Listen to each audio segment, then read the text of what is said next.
안녕하십니까, 최희준입니다. 2016년 12월 13일 왜 시작하겠습니다. 새누리당 김무성 전 대표가 사실상 신당 창당을 선언했습니다. 잠깐 화면부터 보시겠습니다. 현재 새누리당을 탈당해서 신당을 만들어야 된다 하는 그런 생각 때문에 심각한 고민을 지금 하고 있습니다. 당이란 것은 동지들과 같이 하는 것이기 때문에 동지들과 고민을 같이 하고 있고 좀 더 신중하게 상의하고 여론 수렴을 하고 있는 중입니다. 네, 초대 손님 소개해드리겠습니다. 이동관 전 수석 모셨습니다. 안녕하세요. 전용학 전 의원 모셨습니다. 안녕하십니까. 진성호 전 의원 모셨습니다. 안녕하십니까. 자, 전용학 전 의원님, 탈당까지 이어질까요, 실제로? 김무성 대표 얘기한 대로 고민 중에 있다 하지 않습니까? 실제로 고민이 많을 것입니다. 현재 상황으로 보면 탈당을 해야 되는데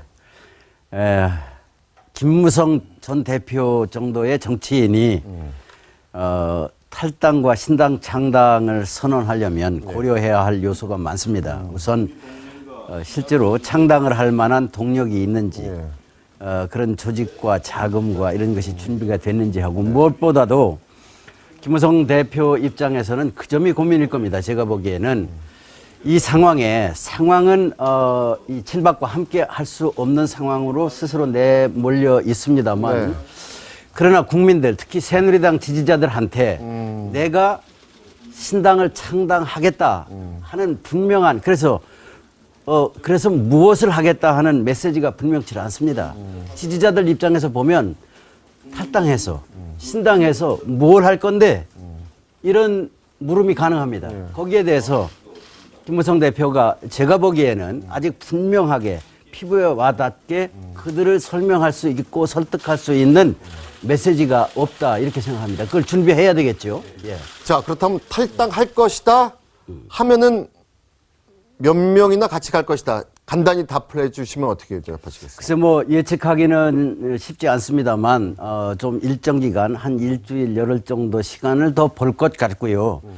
그렇게 된다 하더라도 그렇게 많은 인원은 아닐 거다, 이런 생각을 저는 합니다. 왜냐하면 새누리당 의원들 대개 보면 우리 사회에서 그래도 고위 공직에 있었거나 조금 이렇게 제대로 갖춰진 분들이 많습니다. 개인적으로는. 그렇죠. 실제로 이제 정당에서의 활동이 국민 기대에 못 미치는 건 사실이지만 그런 분들이기 때문에, 또 그리고 우리 사회의 보편적 정치를 보는 시각이 탈당이나 이런 것에 그렇게 우호적이질 않고요. 또 하나, 국회의원들 입장에서는 올 4월에 선거했습니다. 앞으로 기간이 많습니다. 물론 제일 중요한 게 국회의원 입장에서는 자신의 재선이지만 그렇죠. 아직 시간이 많이 있습니다. 그래서 대선을 앞두고, 대선은 자기 선거는 아니니까요. 그렇죠. 그래서 조금 의원들 입장에서는 그렇게 서둘러서 어떤 정치적 선택을 하기가 쉽지도 않고 그럴 필요성도 아마 그렇게 크게 느끼지 않을 겁니다. 대다수가. 어떻게 보세요? 탈당할 것인가? 탈당하면 몇 명이 같이 갈 것인가? 결국은 탈당할 거라고 예상합니다. 탈당할 것이다. 예, 그리고 한다면 한 30명 정도는 나을 것 같습니다. 많이. 예, 그 이유가 뭐냐면요. 첫째, 지금 우리 전용학 선배님 말씀처럼 김무성 의원의 스타일은 탈당하는 스타일은 아닙니다. 가능하면 당에 남아서 리모델링 같은 걸 추구할 텐데 지금 현재 이 상황이 안 나갈 수 없게 만들 것 같습니다. 왜냐하면 오늘도 보니까 최고위원회가 정말 대단한 분들인 게 친박도로 돼 있지 않습니까? 그렇죠. 박근혜 대통령을 출당시키느냐 이렇게 해서 지금 윤리위 소집을 해놨는데 윤리위 지금 위원이 지금 7명입니다. 근데 오늘 8명을 최고위가 의결해가지고 추가로 임명을 했습니다. 그러면 지금 있는 7명이 다 100% 박근혜 대통령 출당을 갖다가 의결하더라도 지금은 8명이 반대하면 못하는 거 아닙니까? 그뿐만 아니라 어제 최고위에서 어떤 이야기가 있었습니까? 유승민 의원, 김무성 의원, 이 당을 갖다 분열시킨다고 해서 나가라고 하지 않았습니까? 그렇죠. 그렇다면 마음만 먹는다면 윤리위원회가 거꾸로 유승민, 김무성 의원을 갖다가 출당시킬 소절이 있다고 봅니다. 김무성 대표가 원래 YS 정치적 아드림을 자칭하셨는데 어떻게 보면 가끔 그 DJ한테 정치 배운 분 같아요. 왜냐 지금 같은 때는 아리스토텔레스가 이런 얘기를 했다 그러죠. 현상은 복잡하지만 본질은 단순하다. 탄핵이 이루어진 순간에 이미 서로 건널 수 없는 강을 건넌 거예요. 그렇기 때문에 친박과 비박이. 물론이죠. 일단 저는 지금은 친박 비박이 없어요. 지금은 찬탄과 반탄이 있었을 뿐이에요. 그러니까 이미 친박이라는 거는 진박 플러스 알파가 있는 것일 뿐이고 친박이라는 아니 보스가 지금 무너졌는데 무슨 친박이 있습니까? 그거는 앞으로 TK 자민련을 향해서 가는 좀비 정당이다. 심하게 이렇게 얘기할 수 있고요. 저는 탈당을 할 뿐 아니고 탈당도 해야 된다. 그래야만 보수의 미래가 있다고 생각하거든요. 얼마나 그러니까 많이 나갈 것 같습니까? 뭐 그것까지야 뭐 제가 점쟁이 아니까 모르겠지만은 혹시 최소한 원내교섭단 저는 뭐 저 단계적으로 이루어지리라고 생각합니다. 1차로 선도 탈당을 하는 그 숫자가 뭐 20명 조금 뭐 넘든지 뭐 언저리가 되겠지만은 결국은 그 당으로 최소한 지금 그러니까 탄핵 숫자를 저희가 보면 알아요. 탄핵 때도 그랬잖아요. 탄핵 때도 전부 야 200명 넘을까 안 넘을까 그랬는데 뭐 저도 그렇게 얘기했고 많은 분들이 생각보다 굉장히 많은 숫자가 찬성할 거다 하는 것이 바로 제가 말씀드리는 겁니다. 그러니까 이제는 숫자 계산하는 그것이 의미가 없다. 그렇기 때문에 적어도 탄핵에 찬성한 사람 정도의 당은 만들어진다. 그리고 그런 당이 만들어져야 그 당을 바탕으로 해서 뭔가 차기 대권을 한번 겨뤄보는 승부가 나는 거지. 그렇지 않으면 뭐 굳이 뭐 당 따로 만들어서 할 필요 없다 하는 결론은 뭐냐면 대선 하나만 한데 대선 주자가 없는 정당이라는 건 그건 정당이 아니에요. 사실은 그거는 이미 그래서 좀비 정당 소리가 나오는 겁니다. 그러니까 다시 이제 돌아가서 말씀드리면 저는 궁극적으로는 적어도 탄핵에 찬성한 말하자면 찬탄. 그러니까 저는 이제 그 비박이란 말 안 쓰겠습니다. 오늘부터 찬탄 의원들의 그 당은 분명히 만들어진다. 그리고 그것이 저는 뭐 그 시대의 흐름이다 이렇게 생각합니다. 지금 친박과 비박이 어느 정도로 지금 엇갈리고 있냐면요. 오늘 비박은 이른바 비상시국회의를 이제 해체했습니다. 반면에 친박은 또 자기들끼리 모이는 혁신과 통합 보수연합을 오늘 또 발족시켰습니다. 이런 상황에서 김무성 전 대표가 이 기자들한테 신보수와 중도가 손을 잡고 좌파 집권을 막아야 한다 이렇게 얘기했는데 신보수와 중도가 손을 잡고 이거는 무슨 의미일까요? 왼쪽에 친노, 그다음에 아주 우측에 친박을 놓고 이 중간지대를 다 모아서 국민들이 수긍할 만한 대선 후보를 통해서 새롭게 한번 보수가 국정 운영의 핵심에 서보자 하는 이런 계산인 것 같은데 그러나 이런 것만 가지고는 국민들이 선뜻 이렇게 피부에 와닿는 메시지가 아닙니다. 클린턴 대통령, 빌 클린턴 대통령 재선을 주도했던 그분이 쓴 신보수론에 보면 이런 얘기가 나옵니다. 정치에 있어서 가장 중요한 것은 조직이 아니라 메시지입니다. 예.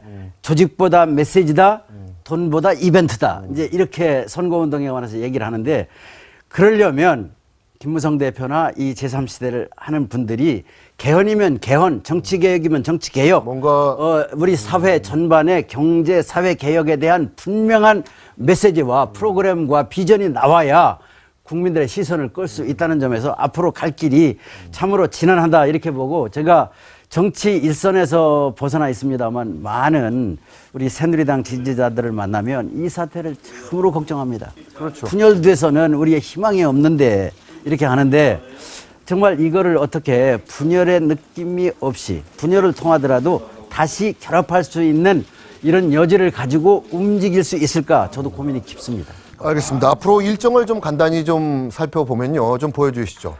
12월 16일 이번 주 금요일 날 이제 원내대표 경선이 있고요. 이 친박과 비박 충돌 예상 일정입니다. 그리고 19일로 지금 예정되어 있는데 다음 주 월요일에 이제 비대위원장 선출이 있고 20일 날 윤리위원회가 박근혜 대통령 징계 수위 결정하는 게 있고 21일이 이정현 대표가 사퇴하겠다. 대표직에서 사퇴하겠다. 이렇게 말한 날이 21일입니다. 자, 이런 상황에서 지금 저희가 제목을 16일이 분기점 이렇게 잡았는데 이제 이번 주 금요일 16일 날 원내대표 경선이 하나의 이 탈당 분위기의 분기점이 될 것이다. 이렇게 이제 예상을 해서 제목을 저렇게 잡아놓은 건데 네. 만약에 가정에서 원내대표 경선에서 비박이 원내대표가 된다면 어떻게 될까요?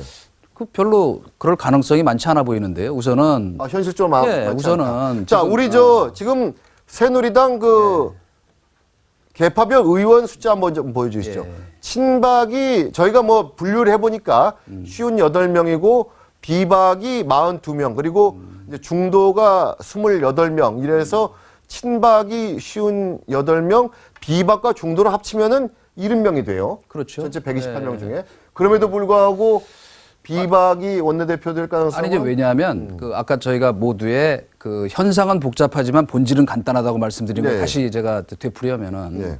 지금 문제는 네. 여기서 비박이 돼서 이 당을 다시 좀 어떻게 리모델링 해가지고 예, 예. 국민적인 어필을 할 수 있느냐 한다는 데 대해서 사실은 절망적인 상황이라는 게 이미 하루하루 드러나고 있기 때문에 네. 제가 보기에는 이미 비박 내지 중도는 말할 것도 없고 비박 사람들은 이 원내대표 경선에 이미 관심이 없어요. 아, 근본적으로. 우리가 대표를 해보겠다 이런 아, 생각이 그렇죠. 없다. 왜냐하면 어차피 이 당을 자 대표가 된들 지금 자 우선 혁신과 통합 얘기 잠깐만 할게요. 그 이름도 하필 또 옛날에 그 친노가 했던 혁신과 통합인데 거기에 뭐 보수연합이라는 거 붙여서 조금 뭐 약간 이제 그 분장을 좀 이제 하려는 건데. 하도 이런 이름들이 많이 나와가지고 이제 새로 이름 지을 것도 없나 봐요. 아니 그렇죠. 근데 아니 뭐 이름은 참 뭐 잘 졌어요. 좋은데 문제는 지금 이 지금 이 혁신과 통합이라는 이름을 짓고 뭔가 자기네 그 좀 저 변장을 좀 해보려고 하는데 하고 있는 행태의 본질은 친노 패권주의보다 더 지금 극심하게 지금 가고 있는 거 아니에요. 전혀 예상과 다른 엉뚱한 방향으로 가고 있는 것은 우리는 누가 뭐래도 이 당 지키고 끝까지 배 가라앉을 때까지 갈 거야 이거거든요. 그러니까 지금 구멍이 지금 배 밑에서 뚫어져 가지고 배가 좌초해서 기울고 있는데 우리 야 그러지 말고 모아가지고 양동이로 물 퍼내면은 그래도 버틸 수 있다. 지금 이런 상황이라는 거를 이미 그 저는 아까도 그 말 안 쓰겠다 그랬죠.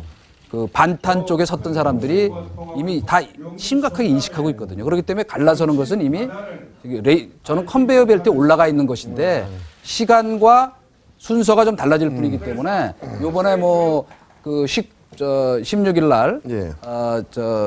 원내대표 경선이 형식적으로 어떤 형태는 치러지겠죠. 네. 치러지면 뭐 당연히 아직까지는 결속력을 갖고 있는 그 결속력이 무섭잖아요. 우리는 폐족 못한다 이거 아니에요. 여기서 잘못하면 한 방에 훅 간다고. 그런데 그런 의미에서는 아마 만들어낼 것입니다. 제가 보기에는 그 원내대표를 말하자면 친박이. 예.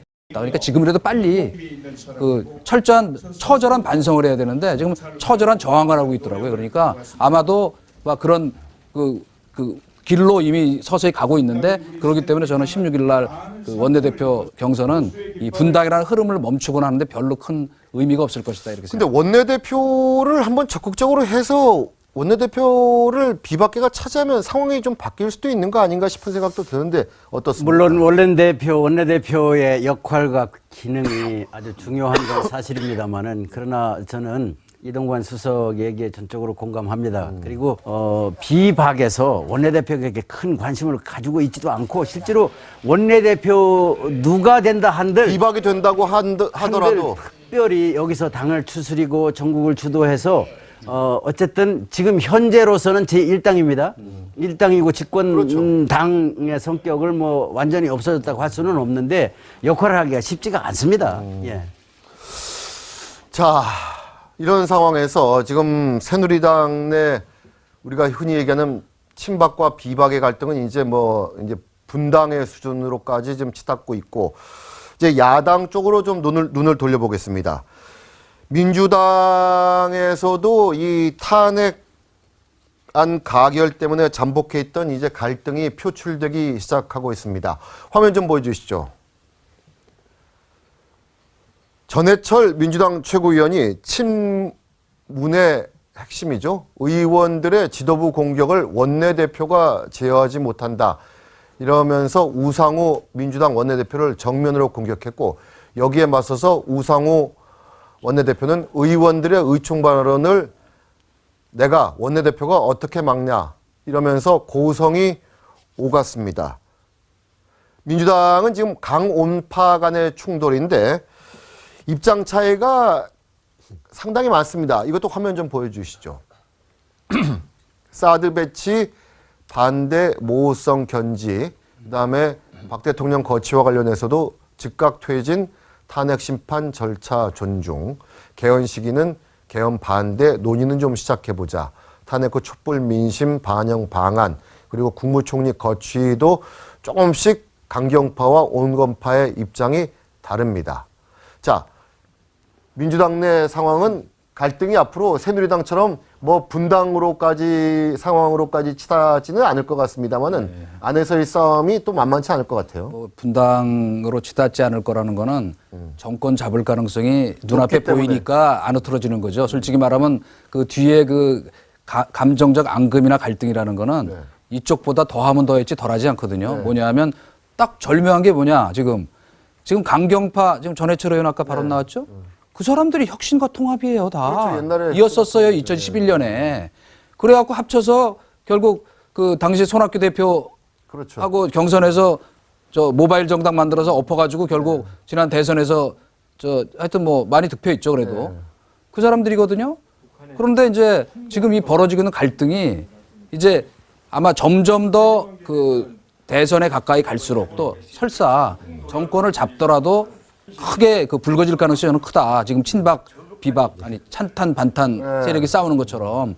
그래서 뭐 여기서 갑자기 그런 정말 제안을 한번 하고 싶은 생각이 드네요. 차라리 여기도 분당하고 저기도 분당해서 양쪽에 강경 세력 빼고 가운데 저 합리적인 사람들이 모여서 한번 해보자는 게 바로 아까 김무성 대표가 얘기한 거 아닙니까? 그 얘기죠. 신보수는 신보수와 중도가 손을 잡자는 신보수와 중도죠. 그러니까 예. 하여튼 뭐 저 갈등은 아마 지금부터 시간이 갈수록 대선 국면까지 그 치열하게 더 격화될 것이다. 민주당 내 그런 생각이 갈등도 듭니다. 상당히 예. 격화될 것이다. 네, 우리 분당까지는 그러나 안 갈 거다. 저 겉으로는 이제 분당까지는 안 가지만. 예, 우상호 뭐 전해철 의원 또 뭐 노영민 전 의원 이렇게 나오지만 제가 볼 때는 본질적인 거는 대권 노름입니다. 그러니까 요즘 언론들이 표현할 때 보면 새누리당은 지금 골육 상징에 빠져 있고 민주당은 지금 대권 노름에 빠져 있다. 왜냐하면요. 지금 정책에 대한 뭐 사드 배치 이런 것도 중요하지만 저분들이 왜 그러냐면 아까 말씀드린 것처럼 야당으로 대통령 이제 넘어올 거라는 생각들이 많습니다. 그렇죠. 그렇다면 눈앞에 보이는 겁니다. 대권이. 그러다 보니까 지금 이재명 성남시장, 문재인 전 대표 지금 이미 전쟁 시작됐고요.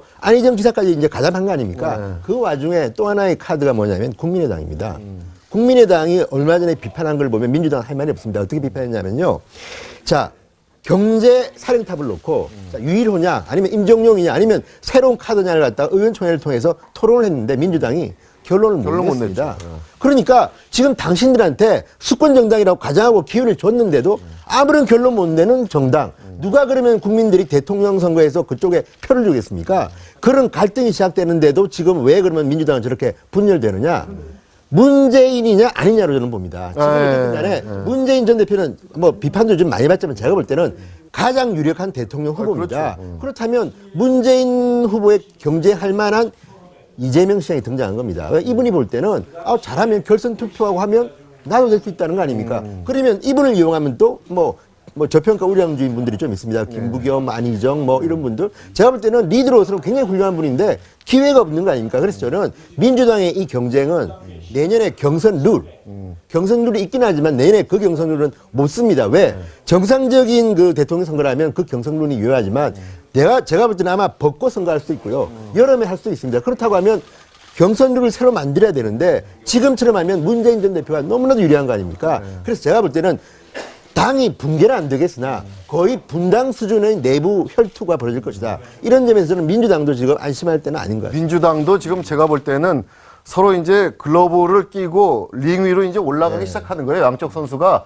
새누리당은 이미 링 위로 올라가서 글러브 끼고 지금 뭐 한참 싸우고 있는 중이고 이쪽도 이제 몸 풀고 이제 링 위로 이제 올라가는 순간이어서 여당이든 야당이든 우리 정치의 현실적 한계를 드러내는 것이죠. 예.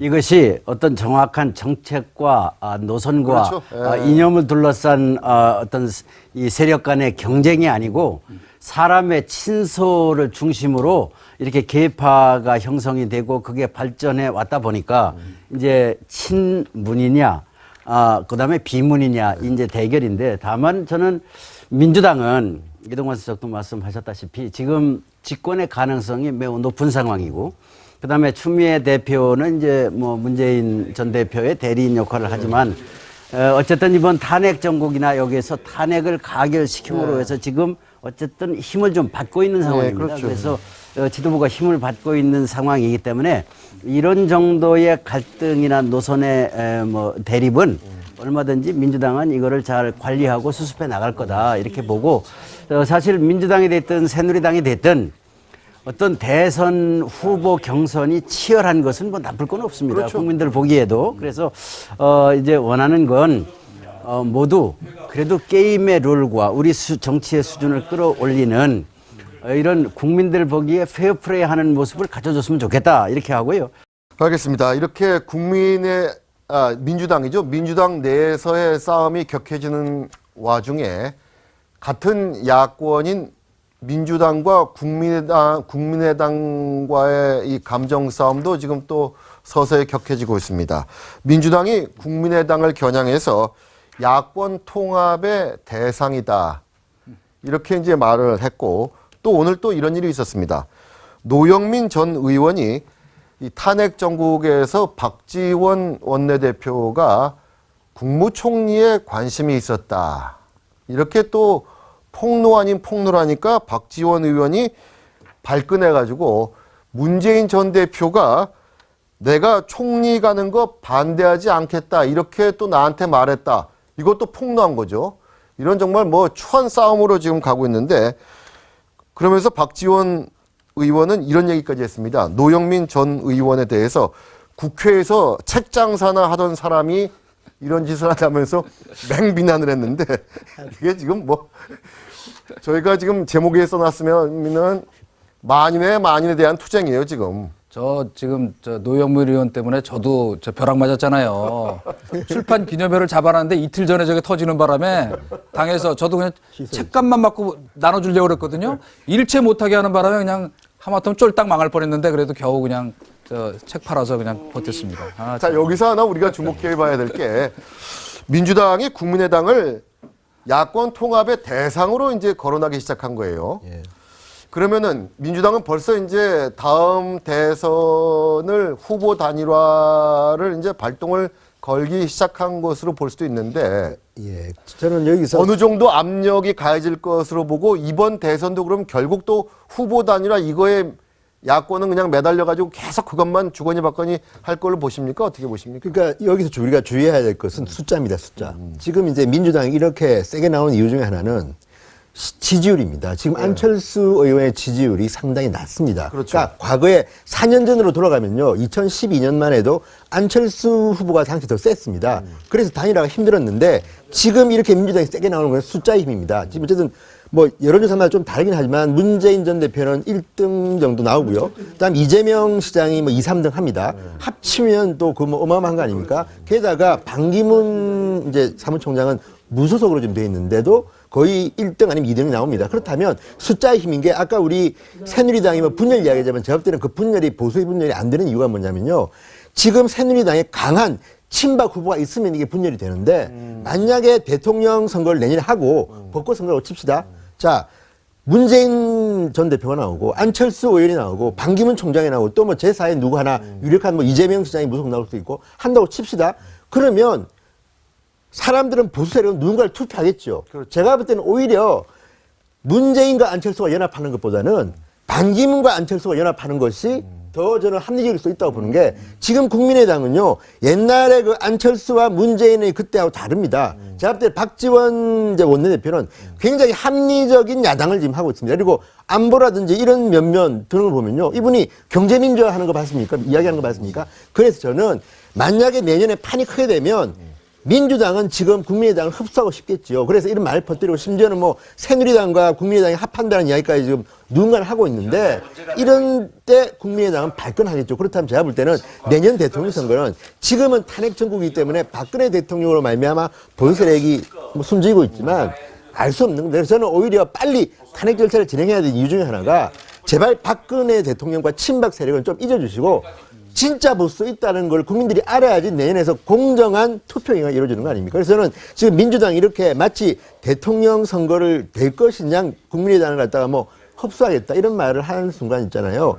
국민들이 다 지켜보고 있습니다. 그래서 저는 민주당도 조금 더 페어플레이를 하시면 또 뭐 문재인 전 대표 지금 열심히 하면 되는데 지금처럼 이런 식으로 국민의당 38명의 국회의원이 있는 당 아닙니까? 이런 식으로 대화하면요. 저는 민주당도 언젠가는 국민의 심판을 받을 수 있다. 이렇게 봅니다. 제가 국민의당이라고 해도 상대당에서 저 당은 우리하고 곧 합칠당이니까 별로 신경 안 쓰셔도 됩니다. 이렇게 얘기하면 무지하게 기분 나쁠 것 그럼요. 같아요. 지금 아니 도대체 나를 어떻게 보기로 그리고 기본적으로는 예의도 아니고 이게 사실. 이미 국민의당하고 민주당도 이미 다 소매를 갈라설 때 지난번에 갈라설 때 이미 다시는 돌아올 수 없는 다리를 건넌 거라고 저는 봐요. 왜냐하면 이미 감정적으로 속된 말로 얘기하면 내가 다른 사람하고 재혼하면 했지 너하고는 다시 결혼 다시 해결을 결합 안 해 못한다. 이거거든요. 그러니까 단핵 정국을 이렇게 거치면서 오히려 이재명 성남시장보다도 처지는 있는 상황 주저앉았죠. 아닙니까? 예. 그래서 이제 저런 얘기가 나오는데 박지원 원내대표 얘기가 나왔으니 우리 기자 시절부터는 뭐 잘 알지 않습니까? 그런데 그분은 소위 아군이면 엄청 든든하고 그렇죠. 적군에 가 있으면 엄청 괴로운 사람입니다. 아주 협의의 정치에서 대단히 유능한 그런 분입니다. 이 언어 구사하거나 또 부지런함이나 이런 면에서 그래서 이 박지원 원내대표가 있는 국민의당이 그렇게 녹록지 않을 겁니다. 민주당에서 상대하기가 오죽하면 이게 사실인지 모르겠습니다만은 저는 이해가 되는 게 문재인 전 대표가 탄핵 정국에서 박지원 원내대표한테 당신이 국무총리 가면은 우리가 오케이 해줄게 하는 얘기도 당에서 빠지라는 얘기거든요. 오죽 보기 싫었으면 일을 잘한다는 이야기. 당에서 국민의당에서 빠지면은 우리가 국무총리 가는 것도 만세를 부르고 찬성할 테니까. 아니 그래서 박지원 원내대표가 그래도 자기 역량을 12분 발휘하는 바람에 안철수 대표가 역할을 제대로 찾지 못해서 지금 안 뜬다는 겁니다. 뭐 그런 얘기도 있어요. 여론조사도. 예, 그런 얘기도 있어요. 너무 박지원 대표가 좀 그렇습니다. 앞에 나서서 네. 안철수 아주 촌철살인하거든요. 안철수 의원이 못 뜬다. 감정적인 뭐 앙금도 앙금이지만은 정치 공학적인 이해를 놓고 따져봐도 어차피 이제 다시 또 문재인 세력한테 가서 겹방살이 하는 건 이미 겪어봤잖아요. 그러다가 근데, 이제 튀어나온 건데 지금 어쨌든 누구와 손을 잡을지는 모르지만 저는 기본적으로는 뭐 계속 갈 가능성이 높다 보지만 같은 값에 그러면 저 겹방살이 하더라도 좀 평수 큰 데 가서 하자 이런 생각하는 게 당연하지 그리고 않겠어요? 또 세 사람이랑 한번 살아보고 싶은 마음이 있고. 그거는 제가 뭐 민감한 얘기니까 저는 더 얘기 안 하겠습니다. 자, 이런 상황에서 황교안 대통령 권한대행 국무총리가 야당이 왜 여야정 협의체 만든다 그런 거 있지 않습니까? 여기서 여당을 빼고 그러니까 야당하고만 야권하고만 야정 협의체를 운영하자 이렇게 한 거를 이제 거부했습니다.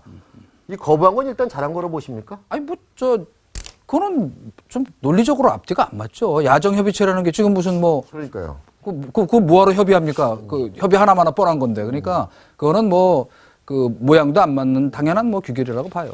그렇다면 21일 날 이제 대정부 질문 때 황교안 국무총리 이제 대통령 권한대행이 국회에 출석하라 그러니까 그런 거는 규정이 없다, 법이 없다 그러면서 이제 출석을 거부했어요. 이 부분은 어떻게 보세요? 제가 볼 이건 때는 조금 좀 리스크한 부분인데. 제가 볼 때는 무조건 황교안 저는 직무대행이 맞다고 보는 이유가 지금 황교안 총리는요 총리가 아니라 대통령직을 수행하는 분입니다. 그러니까 대통령과 거의 동급이라고 보면 되고요. 그런데 대통령을 국회에 나와서 국회의원들 질문을 받아 이런 제가 볼 때는 전례가 없습니다. 고건 총리도 그 당시 안 했습니다. 이거 고건 총리도 안 했었나요? 그런 적이 없습니다. 이게 아니고 또 하나는 아까 여야정 협의체도 저는 이해가 안 되는 게 지금 왜 야당이 자꾸만 국민들로부터 비판을 받느냐 하면요.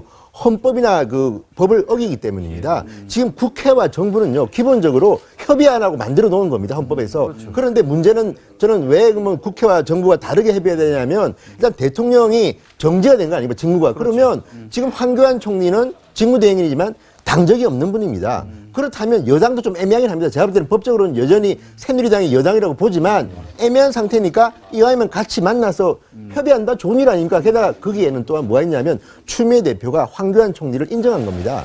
그전에는 내각 총사퇴라고 그러지 않았습니까? 그래서 제가 보면 민주당이 나름대로 양식이 있는 것 같습니다. 그래서 했는데 갑자기 새누리당 빠져 야당하고만 함께 그거는요 진짜 법에도 없고 그건 진짜 우기는 거기 때문에 그건 장려히 안 봐야 되고 또 이 대정부 질문도 안 봐야 되는데 문제는 이겁니다.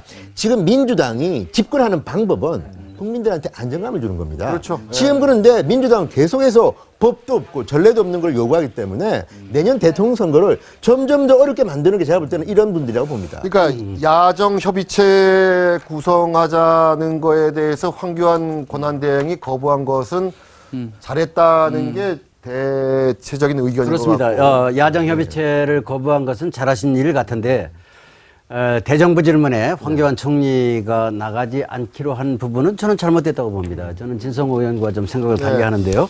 저도 이 황교안 부분은 조금 애매한 것 총리는 같아요. 지금 어쨌든 대통령 권한 대행이긴 하지만 총리입니다. 그리고 총리로서 대통령 권한을 대행하고 있고 그 직무는 성실한 관리자로서 기존의 정책을 관리하는 그런 데 충실해야 됩니다.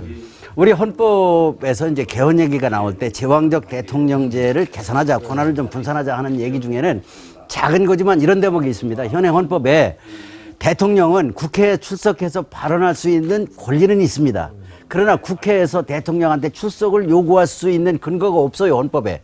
그래서 저는 헌법에 앞으로 개헌을 하게 되면 그런 것도 좀 개정을 해서 아니 대통령이 국회에 나가서 국민의 대표기관한테 자신의 정책을 설명하고 국민적 이해를 구해야 하는 그 기회가 얼마나 소중합니까?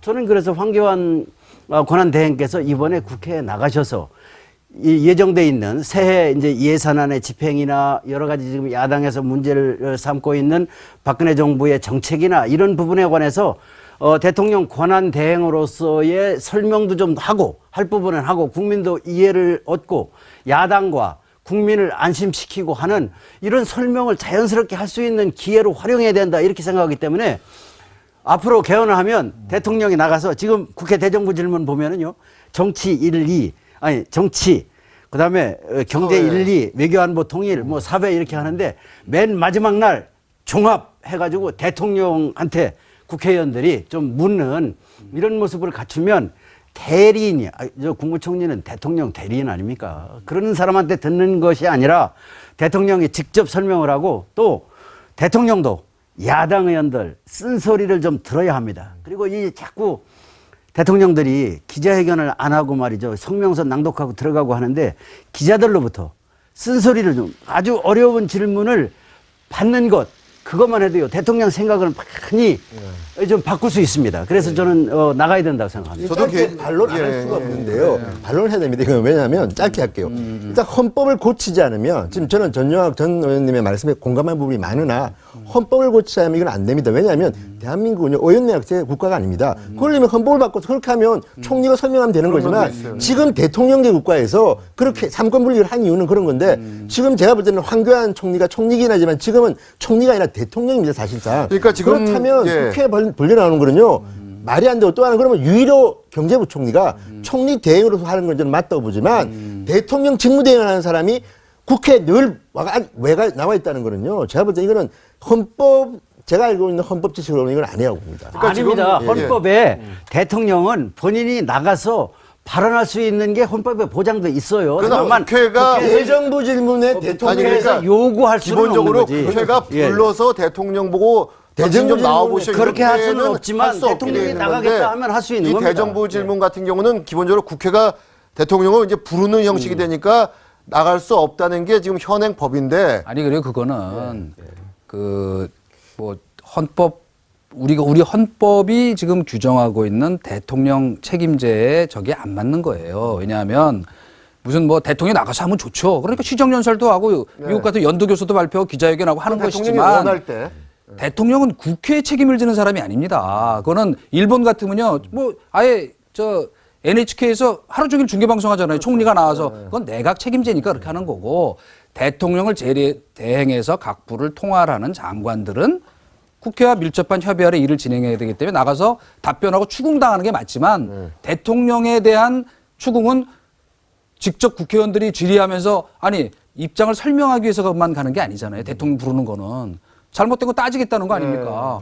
대통령은 국회에 책임지고 일하는 사람이 아니에요. 그렇기 때문에 아닙니다. 그것은 아니 그러니까 좋다는 헌법은 권고사항과 해야 한다는 건 다른 일이라는 겁니다. 그러니까 뭐 그런 기회가 좀 많은 건 좋은 아니, 근데 거지만 저는 아니 이렇게 우리 하면 헌법은 지금은 아주 정확한 대통령제가 아니고 대통령제와 물론 그렇죠. 내각제를 네. 혼합해 그럼에도 놓은 불구하고 그런 제도입니다. 기본은 아니, 기본은 분명해요. 대통령 그러니까 책임제입니다. 기본은 그러니까, 기본은 국회가 부를 때 대통령이 나가서는 안 되는데 지금 같은 경우는 이제 권한 대행이기 때문에 조금 이게 애매한 부분이 있긴 그렇습니다. 있는데 권한 대행일 뿐입니다. 그거는 총리예요. 아니 그러나 대통령은 아니죠. 그러나 거기에 대해 저도 짧게 한 말씀만 네, 반론을 드리면 말씀하세요. 물론 나갈 수도 있다고 해석이 될 것입니다. 그러나 지금 국가 안보 뭐 여러 가지 복잡한 사안을 대통령을 대신에 책임지고 있는 사람이 네. 국회 나가서 이런저런 거 따지고 시달리면서 하루 종일 시달리고. 하루 종일 시달리는데 그게 되겠냐고요. 이건 지금 컨트롤 타워 아닙니까? 어쨌든 임시 선장의 키를 맡긴 거잖아요. 그렇죠. 그러면 그 선장이 일을 하도록 해줘야지.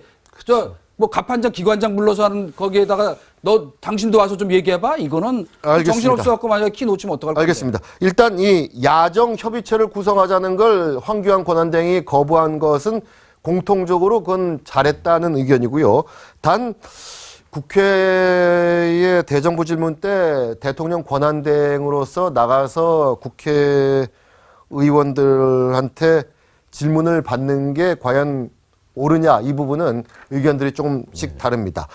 자, 다음 외로 넘어가겠습니다. 박근혜 대통령이 최순실은 나와는 눈도 못 마주치던 사람인데 도대체 어떻게 이런 일이 일어났는지 모르겠다. 이렇게 참모들에게 말했다고 합니다. 나와는 눈도 못 마주치던 사람이다. 그러니까 쉽게 얘기하면 박근혜 대통령은 뭐 이 말에 따르면 최순실을 남자로 치면 4시 정도 옛날, 여자로 치면 뭐 몸종 정도로, 라고 했죠. 그러니까 예쁜 몸종 정도로, 귀여운 일 잘하는 몸종 정도로 알고 있었는데 어떻게 얘가 이런 일을 옛날에 하기야 역사책 보면 내시들이 뭐 엄청난 짓을 많이 하긴 많이 했는데 어떻게 보십니까? 박근혜 대통령이 그렇게 말씀을 하셨다면 글쎄요, 이 상황에서 뭐 스스로를 좀 합리화하고 국민들에게 이해를 구하기 위해서 그렇게 말씀을 하셨는지 모르겠고 또 하나 이제 초기에 최태민 목사가 살아있고 할 때 그때 최순실 씨는 영예인 박근혜 대통령한테는 그렇게 대했을지는 모르겠는데 그 뒤에 벌어진 상황을 보면 뭐 그런 얘기로 설명될 수 있는 상황은 아니지 않습니까? 그래서 최근 상황에 대한 정확한 그 관계의 표현은 아닌 것 같다 이런 생각이 여기서 들어요. 잠깐 박근혜 대통령 2차 담화문 내용 잠깐 좀 들어보시죠. 홀로 살면서 챙겨야 할 여러 개인사들을 도와줄 사람조차 마땅치 않아서 오랜 인연을 갖고 있었던 최순실 씨로부터 도움을 받게 되었고 왕래하게 되었습니다. 제가 가장 힘들었던 시절에 곁을 지켜주었기 때문에 저 스스로 경계의 담장을 낮추었던 것이 사실입니다.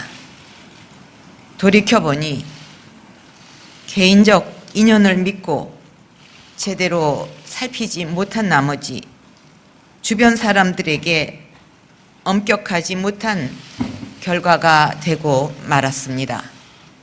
네, 박근혜 대통령은 뭐 자신과는 눈도 못 마주치던 몸종 같은 사람, 뭐 남자로 치면 내시 같은 사람이었다 이렇게 얘기를 했습니다마는 검찰에서 또 흘러나온 얘기는 이런 표현도 있습니다.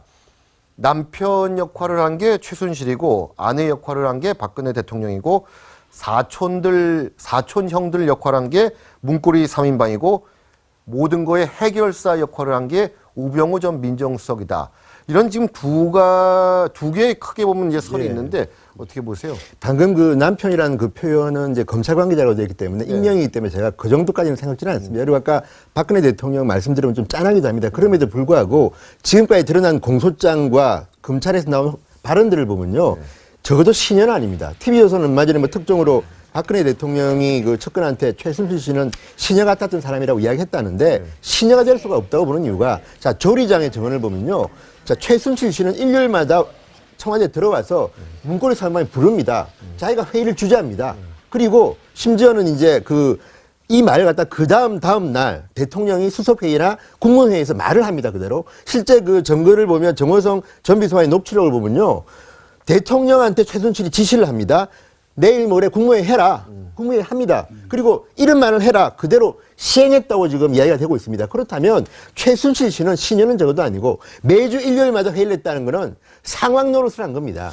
근데 그러니까 이렇게 보면 어떨까요? 이런 비참한 식으로, 거죠, 예, 그러니까. 그렇죠. 예. 뭐 그런 해석도 있고 이런 식으로 어프로치를 해보면 어떨까요? 자, 문고리 3인방 입장에서 볼 때 이 옛날 뭐 내시가 그랬듯이 역사에 보면 이 최순실이 대통령, 왕과 여왕과 아주 가깝고 여왕이 귀여워하고 예뻐해주고 뭐 잔잔한 일 같은 거 심부름 많이 시키고 그러니까 아 진짜 이게 문고리 권력이고 옛날 뭐 내시가 활개쳤던 게 그런 거 아니에요?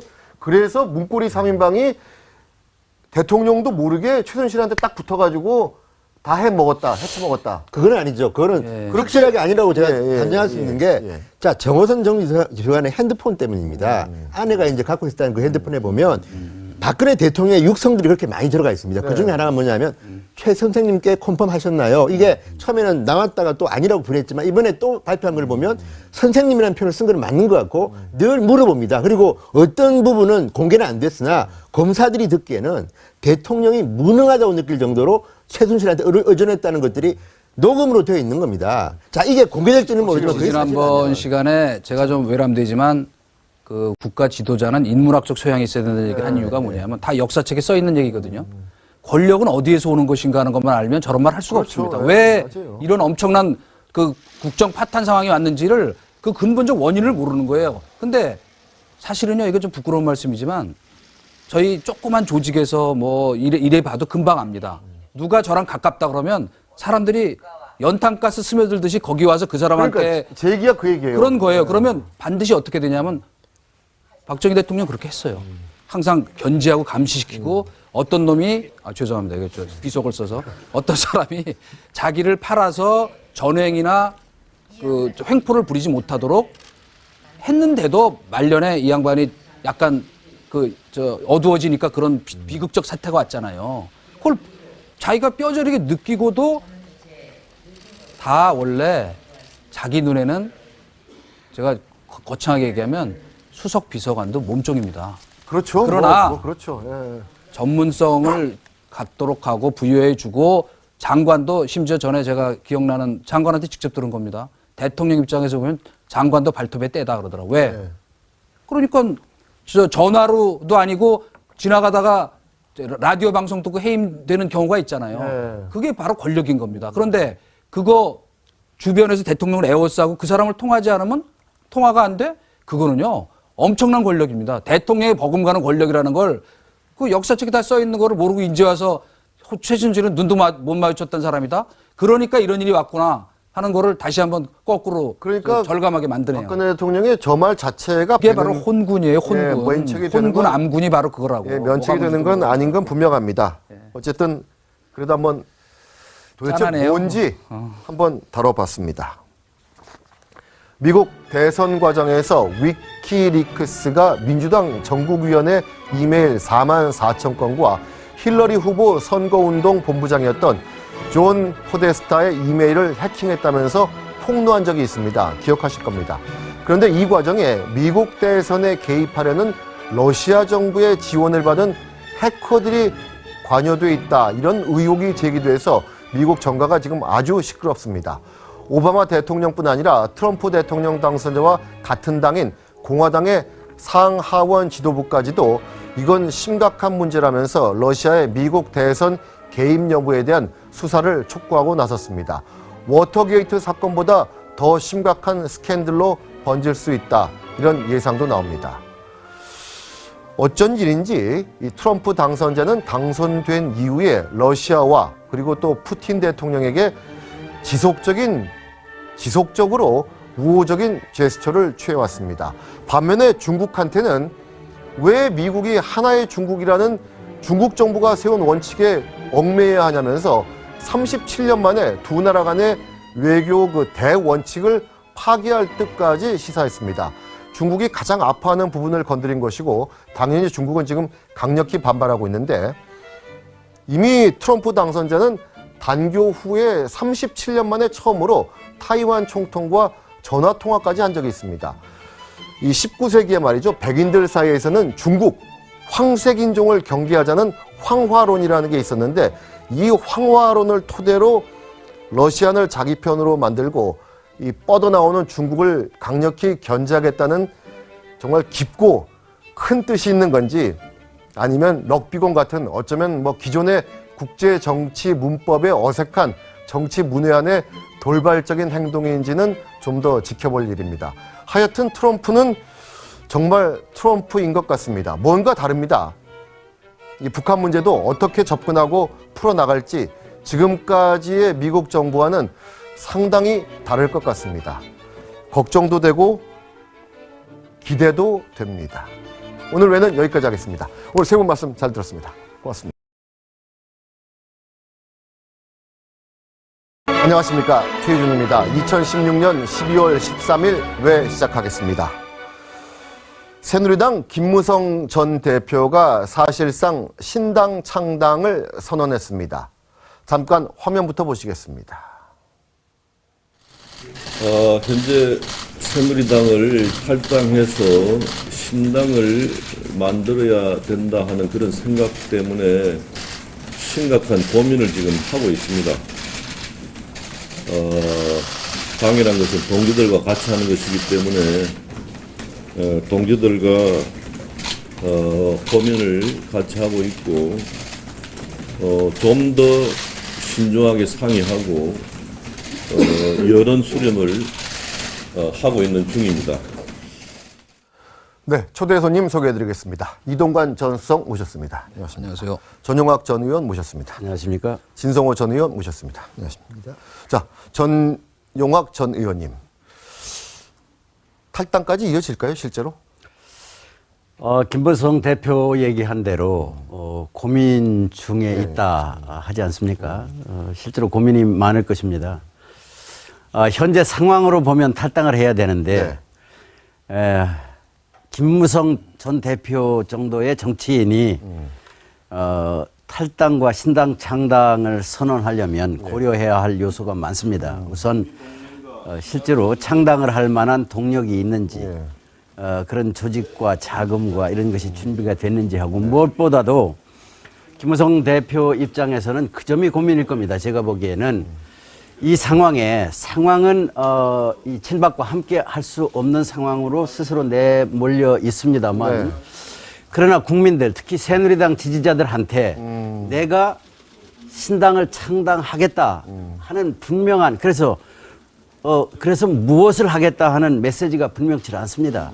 지지자들 입장에서 보면 탈당해서 신당해서 뭘 할 건데 이런 물음이 가능합니다. 거기에 대해서 김무성 대표가 이제 돌아가서 말씀드리면 저는 궁극적으로는 적어도 탄핵에 찬성한 말하자면 찬탄. 그러니까 저는 이제 그 비박이란 말 안 쓰겠습니다. 오늘부터 찬탄 의원들의 그 당은 분명히 만들어진다. 그리고 그것이 저는 뭐 그 시대의 흐름이다 이렇게 생각합니다.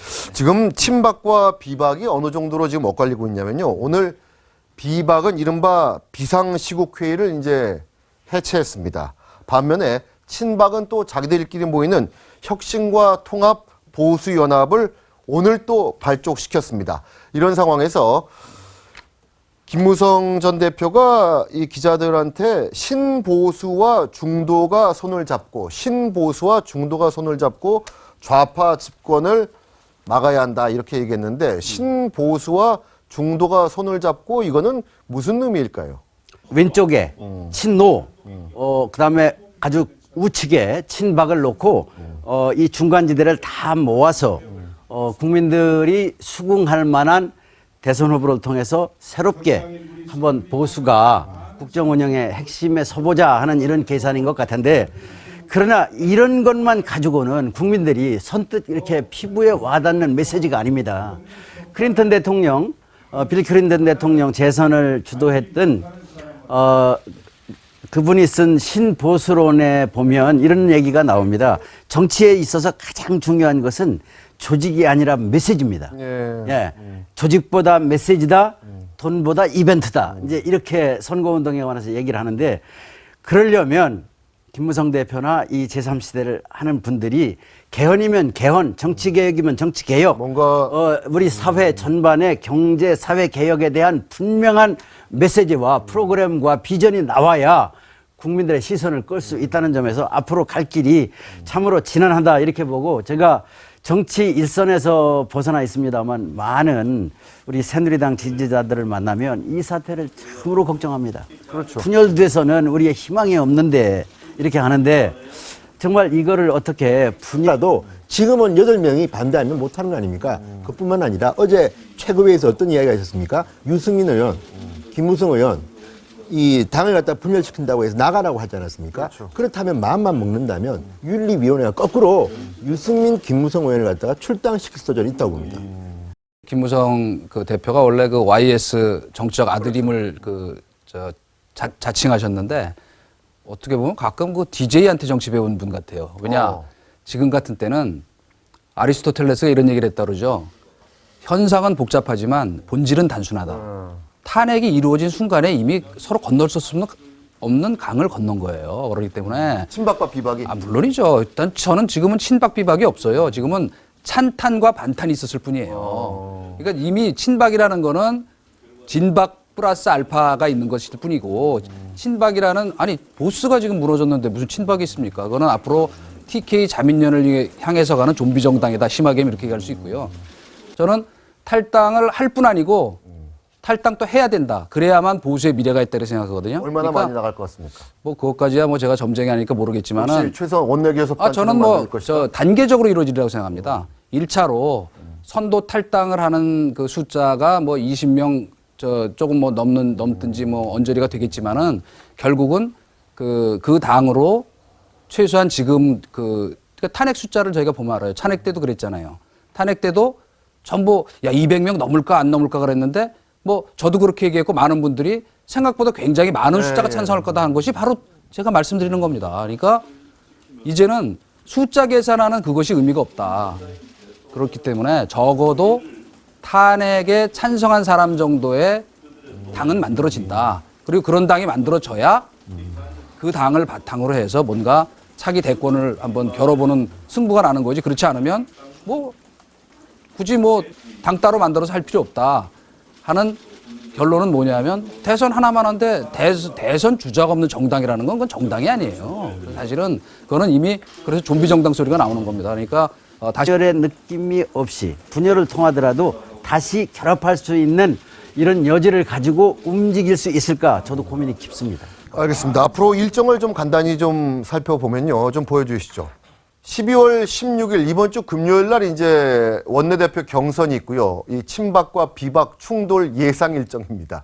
그리고 19일로 지금 예정되어 있는데, 다음 주 월요일에 이제 비대위원장 선출이 있고, 20일 날 윤리위원회가 박근혜 대통령 징계 수위 결정하는 게 있고, 21일이 이정현 대표가 사퇴하겠다, 대표직에서 사퇴하겠다, 이렇게 말한 날이 21일입니다. 자, 이런 상황에서 지금 저희가 제목을 16일이 분기점 이렇게 잡았는데, 이제 이번 주 금요일 16일 날 원내대표 경선이 하나의 이 탈당 분위기의 분기점이 될 것이다, 이렇게 이제 예상을 해서 제목을 저렇게 잡아놓은 건데, 만약에 가정에서 원내대표 경선에서 비박이 원내대표가 된다면 어떻게 될까요? 별로 그럴 가능성이 많지 않아 보이는데요. 우선은 현실적으로 많지 우선은 않다. 자, 우리 지금 새누리당 개파별 의원 숫자 한번 좀 보여주시죠.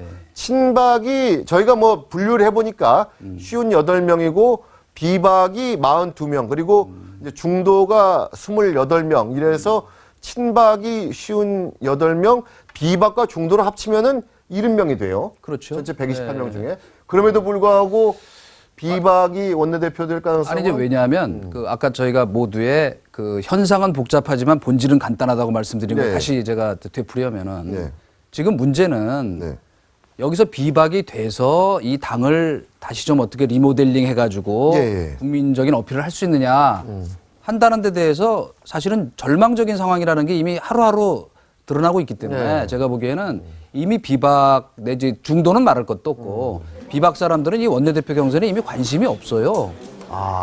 근본적으로. 우리가 대표를 해보겠다 이런 생각이 그렇죠. 없다. 왜냐하면 어차피 이 당을 자, 대표가 된들 지금 자, 우선 혁신과 통합 얘기 잠깐만 할게요. 그 이름도 하필 또 제가 보기에는 아직 분명하게 피부에 와닿게 그들을 설명할 수 있고 설득할 수 있는 메시지가 없다 이렇게 생각합니다. 그걸 준비해야 되겠죠. 예. 자, 그렇다면 탈당할 것이다 하면은 몇 명이나 같이 갈 것이다. 간단히 답을 해주시면 어떻게 대답하시겠어요? 글쎄 뭐 예측하기는 쉽지 않습니다만 좀 일정 기간 한 일주일 열흘 정도 시간을 더 볼 것 같고요. 그렇게 된다 하더라도 그렇게 많은 인원은 아닐 거다 이런 생각을 저는 합니다. 왜냐하면 탈당을 하더라도 새누리당 의원들 대개 보면 우리 사회에서 그래도 고위 공직에 있었거나 조금 이렇게 제대로 갖춰진 분들이 많습니다. 개인적으로는.